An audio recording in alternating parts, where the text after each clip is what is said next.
and Christopher talk to us about it more. And we were more than happy to walk down this path with you and to talk more in depth about how you handle it and what you do.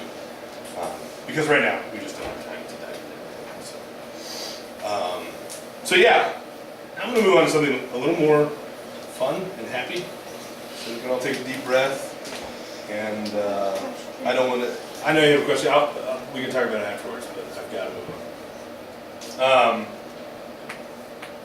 So now on to something that I actually was excited to talk to you guys about, and that I'm going to cram in really quickly. And that is, okay, so I'm telling you all these evil, horrible things that social networking will do. Is there anything good that you can do with social networking? And the answer is no. I'm just kidding. The answer is yes. There are so many wonderful things you can do with social networking. I think social networking is an awesome tool. I've been talking all about the bad things for weeks and weeks, but really and truly, I love social networking. I think it's awesome. I think it's a great way to stay connected with people you love. I think it's a great way to stay connected with people that you wish loved you. Like, I follow Nathan Fillion, who was on the show Firefly, and I just wanted to be my friend so badly. And I tweeted him, and he never tweeted back. But it's fine. It's whatever. I think social networking is wonderful, and I think that it should be used for wonderful and good things. So here's what I want to end this kind of social networking series saying. You have heard it said, right? Because remember we're doing that, and I didn't start with that because I was starting all serious. But seriously, you have heard it said that social networking sites are a way for you to communicate what you are feeling and experiencing with the world. But I say to you that unless you use it to bring glory to God and to love your neighbor, it will become an idol and a death trap. Death trap. I wrote this at like midnight. It's very dark. But it will. It will become an idol. It will become something that you begin to devote your time to and your worship to that you shouldn't. So it should be used to bring glory to God and to love your neighbor. So how do you do that? Well, I'm glad you asked. First and foremost, use social networking to follow and love your friends. See what your friends tweet and what they put up on Facebook, and look at the videos they're posting and the things that they're putting out there. And if they are putting out sad and lonely tweets, maybe you should get off Twitter and go hug them. Go hang out with your friends. When you see someone sad on Twitter, sending them a text that says, gee, I hope you feel better, really doesn't do all that much. It's nice. It gives them a moment of, oh, somebody read my tweet. But then now they're still alone and still lonely. They can read your tweet like 12 times. Eventually it loses its push. So go hang out with them. When you see that someone is hurting or is in need of love, go freaking give them love in real life. Use social networking as a tool to track how your friends are doing, and then spread God's love in the real world. And it doesn't just have to be friends. When you see anything, use social networking wisely is all I'm saying. You know, when Nathan Fillion sat on Twitter, I do send him a tweet because I can't go hug him. But if you know them, go talk to them. Just kidding. Don't send Nathan Fillion that many tweets. He didn't respond. Does anyone know who Nathan Fillion is? Because I sure don't. Okay. He's Castle, for those who watch Castle. He's Castle. I did once tweet John Corbett, and he sent me a direct message. John Corbett is the actor who was in My Big Fat Greek Wedding. He's also a singer. It's also kind of weird. Anyway, that's neither here nor there. This is going on YouTube, you know? I know, right? John Corbett. I'm glad we're friends. Nathan Fillion. He's looking at me. There's a kid. All right, so moving on quickly. Chris, this is where I'm going to have you put up some stuff. So there are also, YouTube, awesome, funny, there's hilarious videos. You can spend way too much time on YouTube. But there are people who are starting to understand that using YouTube as a way to grab videos, make them go viral, and talk to the world can have some impact. It's not going to have the same impact as one-on-one personal conversation, but you can have some really cool impact. And so I just want to show you a few things that I have seen that do some pretty cool stuff. So we're going to start with the quick YouTube video on respecting women. It's 26 seconds long. Turn on the projector. Nope, I got it. Nope, You got it? We're good? I just have it muted. I'll just sit here. Okay. While he's pulling, okay, here we go. This one? Yes. Hey, Rose.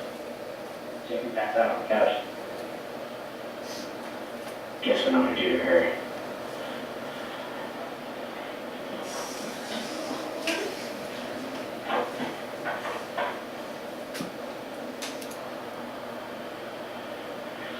Real men treat women with respect.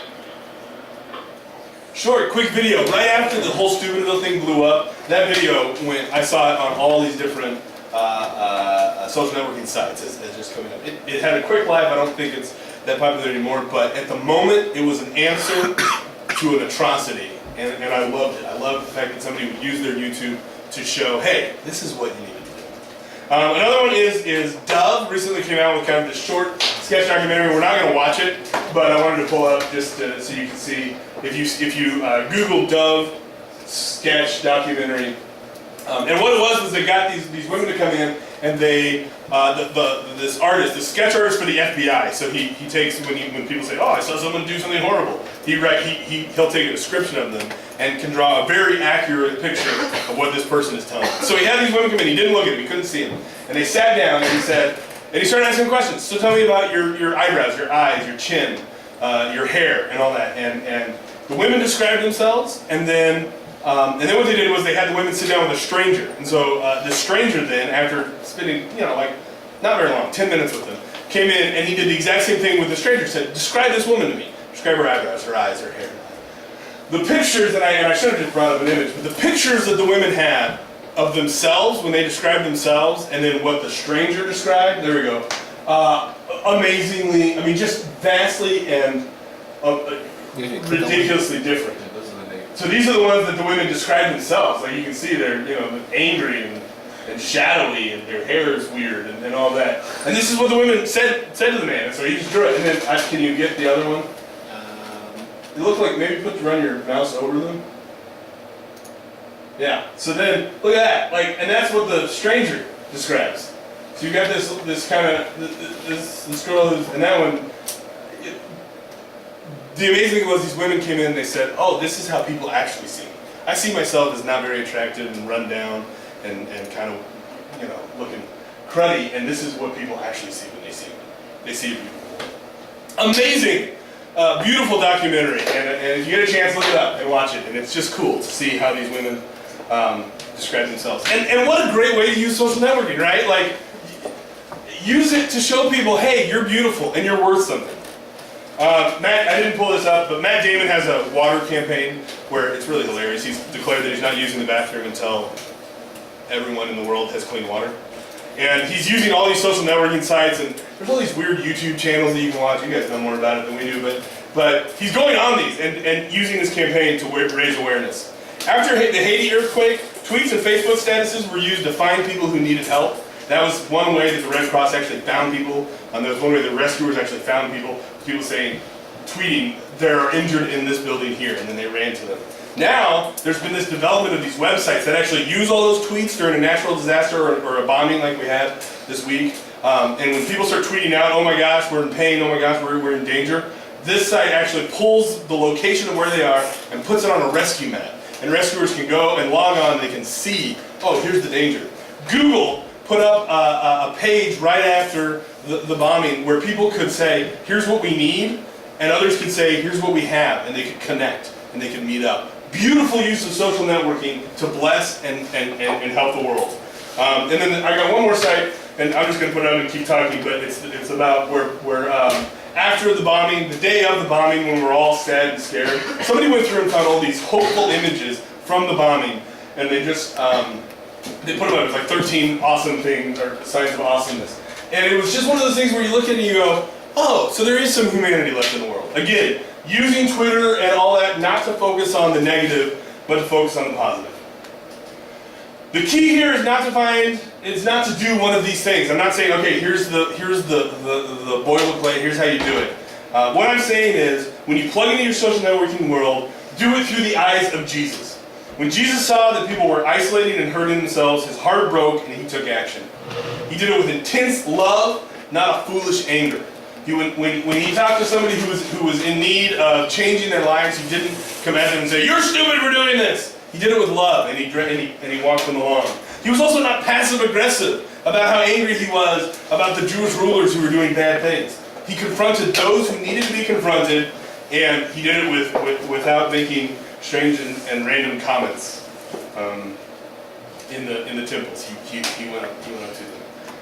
When he was impassioned, he took real action. He didn't just talk about it. He went into the temple and he threw stuff.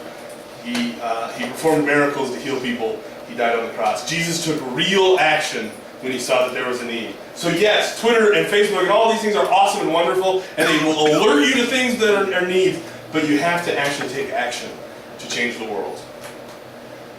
So, stop tweeting about how bored you are, how tired you are, and how you hate fake people. Start tweeting about where you saw God working today, about how you love your friend, and about how your heart breaks for injustice. Stop posting on Facebook about how you wish the world would become more peaceful, and start finding ways to make it more peaceful. Then, put up a post about how tonight the world is a more peaceful place because of what I did. Stop using social networking as a sounding board for your frustrations, and start using it as a place to proclaim the goodness of what the Lord has done for you. I'll be honest, I think posting John 3:16 on your Facebook page doesn't do that much. I don't even think sharing posts about orphans who are in need does all that much. People see it, they go, oh, that's awful, and they move on with their day. But I think that when you post about what you did at Revolution tonight, people take notice. When you, and I'm not saying you posted, oh, I went and served the poor, but when you say, tonight I talked to a man who I never would have talked to, and his words influenced my day, and I was able to pray with him, and it changed both of our lives. People read that, and they think, that person, there's something different about this post. This person is not telling me that I'm a sinner for not going to Revolution. They're explaining what the Lord did through their life, and that's amazing. And I think that is where people change. Posting about how the Lord is guiding and impacting your decisions, I think that's awesome, because it helps people to see this is how this person thinks.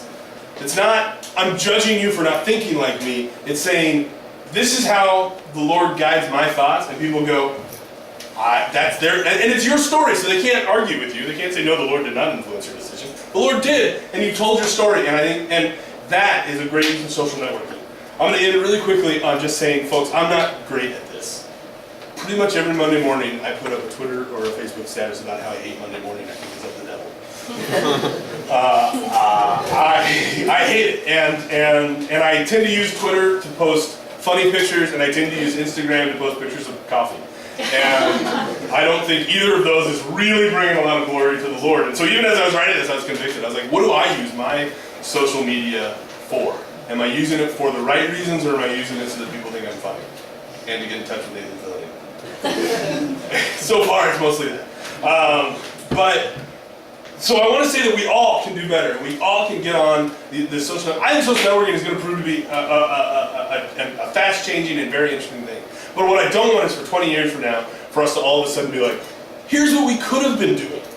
And instead I want you guys, who understand the technology way more than I ever will, because you have grown up and are using it, and all that, to really stop and think, how can I use my social networking to the glory of God? How can I use it to bless the world and to proclaim the name of the Lord? And you will come up with far more amazing things than I could ever tell you on a topic. You will come up with ways to actually impact and change the world if you will stop and think about it, because it's your world. So that's my challenge to you.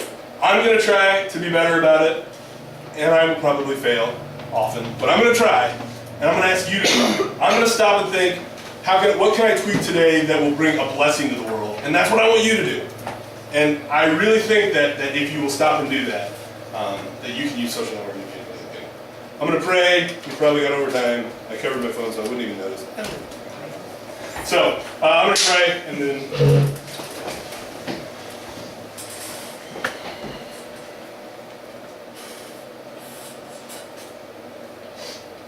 Lord, in a talk that I went two very, I feel like, different directions, and a rapid prayer's hard, so I'm just going to ask. One, that you speak to the hearts of those that are hurting, or those that will, that the first part of the talk, that needed to hear the first part of the talk, and Lord, I just ask that you do what you will with that.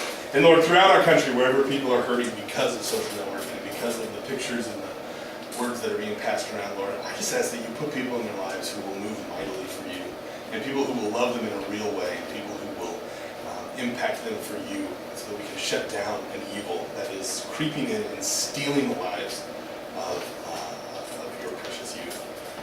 And Lord, where we here can impact and take that on, Lord, I just ask that you give us the grace to do so. You give us the courage to do so, and that you give us eyes that see it and handle it. Lord, on the side of the using social networking for good, I leave that completely in your hands. And I ask that you move in all of our hearts to show us how we can bring you glory through these crazy electronic social media outlets, Lord. Help each and every one of us not to, help us each to just know better how to use the technology of our world to bring you glory. And let it be fun, and let it be a joyous thing that we do. Lord, I lay it all at your hands, and I lay it all at your feet, and I ask that you just take it around. Lord, bless these students as they go throughout the last couple of weeks of school here, get into finals and all that craziness, Lord. I just ask that you guide them through that and keep carrying them through. In your name I pray. Amen. Amen.